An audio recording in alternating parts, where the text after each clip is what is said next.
Okay, so this is well, it doesn't matter. This is the part three of Love and Marriage Huntsville's finale. And Stormy decides to shut down the conversation that's happening between Mel and her mother by explaining to Mel that she likes her and that she just felt that Mel could have done something to have stopped the issues that she was having with people commenting on her comments about Stormy and blaming her for this for leaking videos and from Mel's house. And Stormy talks about how Mel has built so much and has elevated so much, and she helped build this platform uh, of this show that she's on. Her Stormy's mom is like, "Yeah, I don't like you. I, I thought I didn't like your ways, but I actually don't like you as a person." The nephew speaks about how she loves her cousin way more than just for a check. And Stormy's kind of still upset. She's like, look, you could have done what you're doing at my company, being a manager. And there was conversations about Stormy's mom and her sister coming together and how Stormy and her cousin would love to see that. And Stormy's mom's like, I don't see how that's going to ever happen. It's not possible. Um, for 2.2 seconds, I actually did think that it was about, um, like I understood and empathized where Stormy mom was coming from. When you tend to be the family member that lives closest and that tends to be the one that steps up in regards to taking care of a parent, people tend to get a little children tend to get their relationship gets strained because one person or a few people aren't here and one person's shouldering the burden. And so it makes people feel there's angst in their relationship. So I understood it. But the issue is that Stormy's mother is difficult to get along with. So it feels like part of the problem, and I'll say this even when it comes to observing other people's families, including my own. Some people can't move on from their childhood. My mother stands 10 toes down saying that she's over it. She's not. The way she carries herself, the way she interacts with her siblings, the way she interprets her siblings' interactions, the way that she sees the world with mistrust comes from her childhood. And sometimes it's stuff that us as children, as we talk to our parents and we're still talking to them, we're trying to get them to move on and to be able to have peace with their siblings. Comes to a point where we have to just let them exist. Okay, Nell and Chris. They talk again about not being included in the expo. And Nell and Chris, so Marcel even makes a comment about, okay, so Nell says that the thing is, Tisha mentioned it to Nell and said that you would be coming. And then Tisha completely did not invite them. Tisha says she just simply forgot. And that's fair. She was just focusing on the core six. Okay, then someone was like, so then what happened with Stormy? Did you guys know that Stormy, I get more context of why Stormy was upset about this $100 comment because she was doing giveaways. She donated a lot of money and time um to this expo. She was giving a lot at this expo. So I think that to also then ask her for $100 when you guys weren't giving to the people, it feels weird. Um, Marcel and Chris talked about the expo, and Marcel's like, well, Chris, I thought it was really sexist that you would only mention your businesses and not Nell's businesses.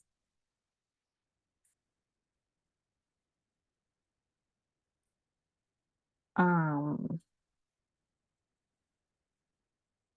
Carlos was like, well, that's rich that you're talking to somebody about sexism. Anyway, so like Marcel has been a troll this whole three-part thing, and it is somewhat hilarious how he has trolled everyone. Um, so then Carlos asks her about how did she find out about having sex with that her husband was cheating on her, Chris. And clearly she really didn't want to talk about it. And then Marcel was like, welcome to the reunion. Because she didn't want to talk about it. I mean, I'm gonna be honest, like who wants to have this conversation about your husband cheating? But the reason why she also probably didn't want to talk about it too is because it happens years, years ago. So, and she's like, no, nobody. And so she finally, after Carlos prying questions, eventually she's like, I found out because someone told me. And she cornered him and confronted him, and he finally broke.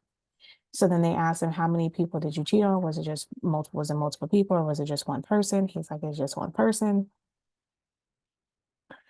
This led into the conversation about how part of their mentoring and talking to them, talking to Mel and Martell was how this could lead to the ending of your relationship. And Nell is explaining how she saw a lot of Martell in Chris. And if he doesn't change his attitude, he's not going to have a family. And that's true, right? And so then they asked Martell who was the woman who came in the middle of the night into you know into the house. And Martell explained, he's like, it was a massage therapist. So then Mel's like, there's no table, there's no anything that shows that he's like, she was able to accomplish whatever in 75 minutes. And then Kimmy steps in. Well, Mel, didn't you get a massage too? Because the whole thing was, is it disrespectful that Martell invited someone over? So Nell felt that it was disrespectful.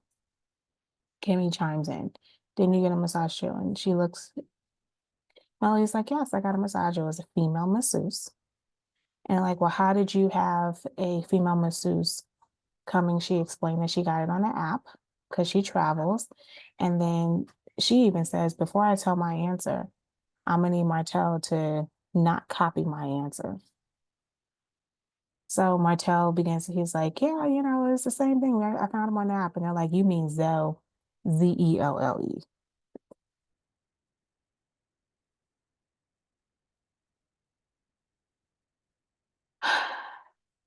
We get back to this whole, she was cheating.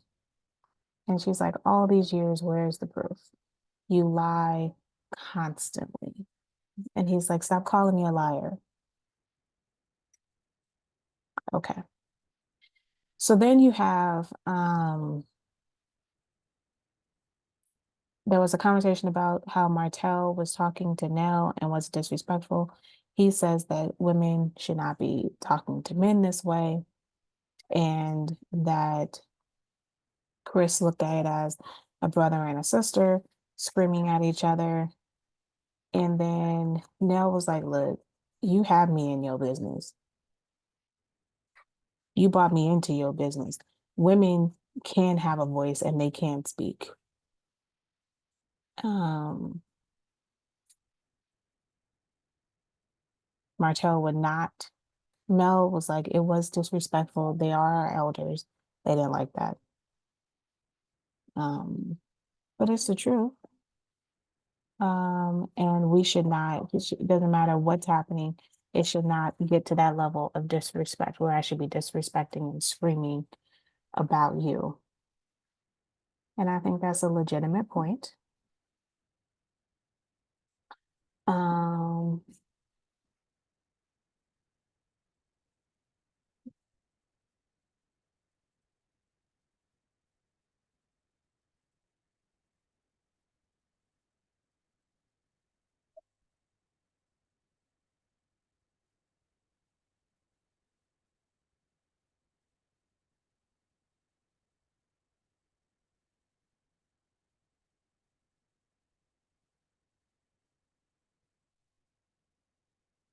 um, okay. So Martell, anyway, so Tisha felt that Kiki was blindsided. Her being on the trip was blindsiding, and that because she didn't want to be around her, she didn't think that she should have been there. So they kind of go back and forth. I'm gonna be honest, I really didn't care about this back and forth. Again, she's upset thinking that Marcel's saying that Martell, well, they're mumbling. Marcel and Tisha's mumbling about how there's more that can come out, as Kiki saying that I've told there's only 2 points that you could talk about me is my drug use and cheating on my husband or cheating in my marriage. So Martel's like, well, they say that there's other things that can come out. Here's one more thing. So then it gets really quiet. On break, she goes into, you are, name calling. And then, because essentially, I guess that they alluded to the fact that she was a sex worker. And Tisha has her fan, and you can come over this line. Okay. I was like, girl, you can't get up. Anyway, then we get into the conversation about Tisha and the pregnancy test. So Marcel, like, do I think she cheated? No. Does she have the capacity to cheat? Yeah. And saying that she took the pregnancy test because that's how she felt. I think a better conversation that week, she's just like, I eat good. No, no, no. Did you not go to the doctor? You need to go to the doctor and have a conversation because eating good is not going to give you the same feeling as when you're pregnant. So you need to go to the doctor. Um, so Mel asked if she was pregnant, then you wouldn't stay. And he's like, no, I'm not staying. And I was like, wow. So Tisha, listening to this man is you have to come to the conversation. Like, how comfortable do you feel? People said that most people have been saying, and Carlos said it, that most people believe that he has cheated. And so then there was a matter of she is justified if she decided to cheat. And she's like, I don't roll this that way. Okay, you don't roll that way, but you were in the midst of dealing with a guy who absolutely thinks that um, there is a strong possibility that you have cheated.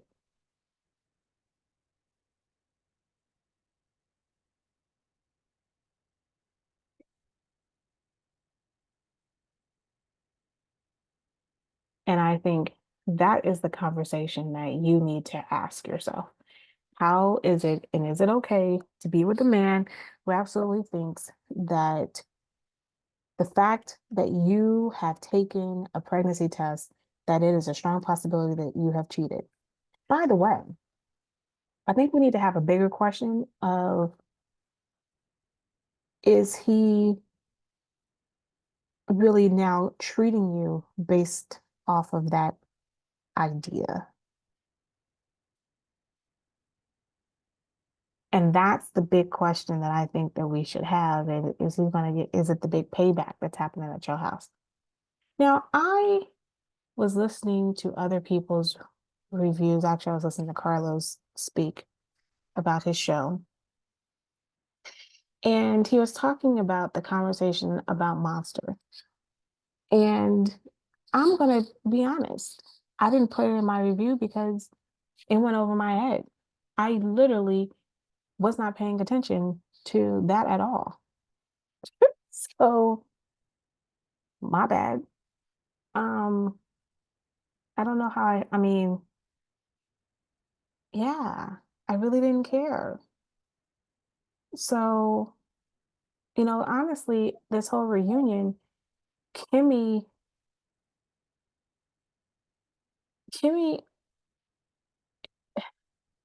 has decided to turn herself into a woman who is completely not willing to say anything about Marcel, Martel, and Maurice. She is defending them to the T. And I'm letting you know, like, that means that your little fan base, whatever little fan base you do have, it is gone.